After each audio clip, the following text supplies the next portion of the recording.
To begin making Filter 3, we pour 22 grams of very coarsely ground coffee in the basket and give it a shake to level it. We flush the group head. Here we are using the decent Dimples shower screen. Dimples has 50 little protrusions in the shower screen, and these prevent the water from ever merging into just one or two streams. This is incredibly important for filter coffee, that the water fall from the shower screen nice and evenly.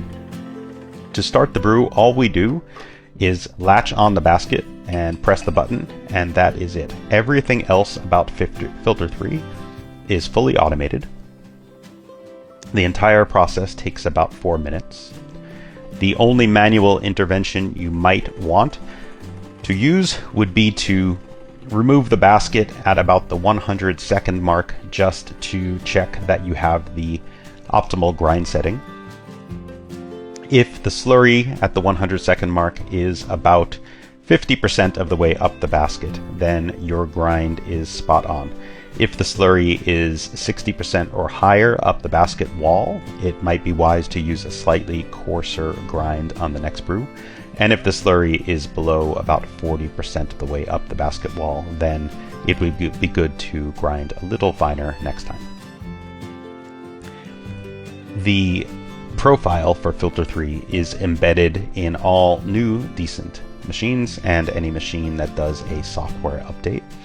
The Filter 3 profile includes a pre-wet, which is 3:1, meaning that if we are using about 22 grams of grounds, we will have a pre-wet of approximately 66 grams of water.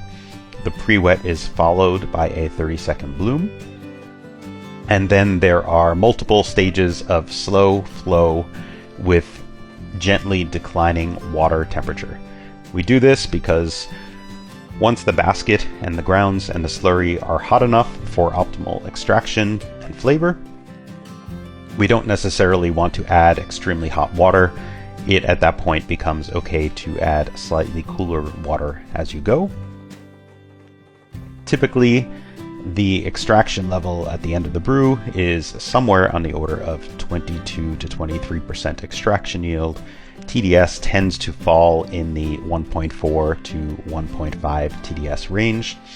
If you find that a little strong for your taste, I would recommend keeping with the standard profile and recipe and just diluting your brew with about 30 or 40 grams of water after brewing.